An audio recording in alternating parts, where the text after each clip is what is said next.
ભરૂચ જિલ્લામાં બારમે ખાંગા થતાં આફત આવી પડી. વાલિયામાં માત્ર 20 કલાકમાં જ 18 ઇંચ વરસાદ ખાબક્યો.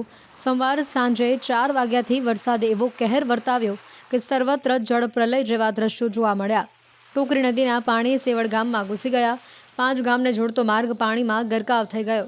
વાલિયાના મોતીપરા, ગુંડિયા, કડવાલી, નવાપરા, બુલેશ્વર ગામના મુખ્ય માર્ગ પર પાણી ફરી વળ્યા, જેના કારણે લોકોએ હાલાકી વેઠવાનો વારો આવ્યો. આ વિસ્તારમાં સ્થળ ત્યાં જળની સ્થિતિનું નિર્માણ થયું છે. અત્યારે ભરૂચ તાલુકાની વાત કરીએ તો વાલિયાની અંદર 11 ઇંચ જેટલો વરસાદ પડ્યો છે અને જે નેત્રંગ તાલુકો છે, નેત્રંગ તાલુકામાં બી લગભગ 5.5 ઇંચ 4.5 ઇંચ જેટલો વરસાદ ખાબકી પડ્યો છે. ત્યાંના રોડ રસ્તા ધોવાઈ રહ્યા છે, રોડ રસ્તા બંધ થઈ ગયા છે. ભરૂચની પરિસ્થિતિ અત્યારે આબ ફાટી હોવાથી તંત્ર પણ એલર્ટ થવા પામ્યું છે અને તંત્રએ જે એમની કામગીરી છે એની અંદર થોડી દુવિધા આવે છે, પરંતુ તંત્ર જેમ વરસાદ પડશે તેમ એની પરિસ્થિતિનો સામનો કરી અને સ્થળાંતર જે કરવાના છે તે સ્થળાંતર બી લોકોને કરવામાં આવ્યા છે. ગત રોજથી આજે વરસાદ છે હવામાન વિભાગ તરફથી જે 2 દિવસની જે આગાહી આપવામાં આવેલી છે તે પ્રમાણે અત્યારે જે ભરૂચના ઘણા વિસ્તારોની અંદર પાણી ભરાઈ ગયા છે.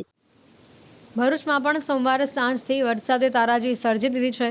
સોમવારની સાંજે 2 કલાકમાં 5 ઇંચ વરસાદ ખાબકતા બજારોમાં નદીઓ વહેતી થઈ ગઈ છે.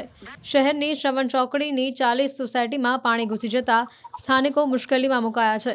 સોસાયટીઓમાં ફરી વળેલા પાણીના નિકાલ માટે સબમર્સિબલ પંપ લગાવવા પડ્યા. કામ પર જતા કર્મચારીઓ પણ રસ્તા પર પાણી ભરેલા હોવાથી મુસીબત વેઠવા મજબૂર બન્યા.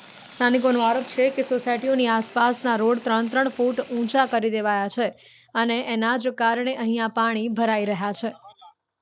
ખૂબ વિકટ પરિસ્થિતિ છે. ઘણું પાણી છે, હવે ઘરમાં જવાની તૈયારીમાં છે સાહેબ. અને પંચાયત તરફથી યા તો સરકાર તરફથી થોડી સહાય મળતી હોય. અમારે પાણી પાછળથી ખેતરમાંથી ઘણું આવે છે અને એના કારણે બહુ પરિસ્થિતિ વિકટ છે. 30-40 સોસાયટી છે, બધી સોસાયટીમાં પાણીનો પ્રોબ્લેમ છે. તમારી સોસાયટીમાં જે પાણી ભરાય છે એનો વૈકલ્પિક રસ્તો કેવી રીતે કાઢીએ છીએ તમે? અત્યારે તો અમે એક પંપ લાવ્યા છે, પંપથી પાણી બહાર કાઢીએ છીએ. બાકી તમારો બીજો કોઈ વિકલ્પ નહીં. અત્યારે કેટલા વર્ષોમાં પાણી ભરાયું હશે?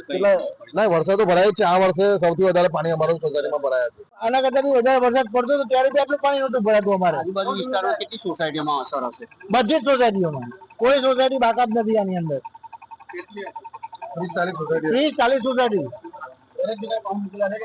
બધાએ પોતપોતાના આ રીતના ડીઝલ પંપ પાણી બહાર કાઢવા માટે મૂકેલા છે. વાલિયા તાલુકાનું ડેલી ગામ જે ગત રોજ થી આજ સવાર સુધી 12 કલાકની અંદર લગભગ 12 ઇંચ જેટલો વરસાદ પડી ગયો છે.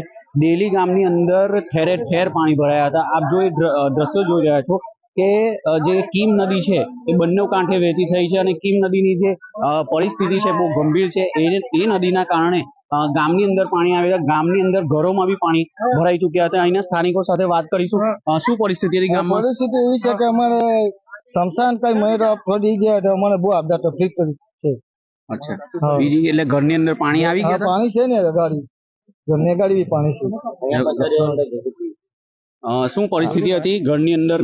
કેવી પરિસ્થિતિ હતી? કાલે બી બહુ ખરાબ પરિસ્થિતિ, બહુ જ ખરાબ. પછાડી પાણી, પેલી સાઈડ પાણી, એ બધી કેટલા પાણી હતા? ઘૂંટણ સુધી? આટલું બધું જ્યાં પેલા પછાડી આવશે ને એ બધું પાણી આ સાઈડ આવતું. શું ઘર વકડીઓ ડૂબી ગઈ હતી તમારે? એ કશું નહીં, બકરી તો નહીં ડૂબ્યો.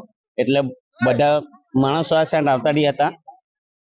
અડધા માણસો ના સાઈડ પેલા કપડા ને એ બધું લઈને આ સાઈડ મોકલી આપ્યા હતા.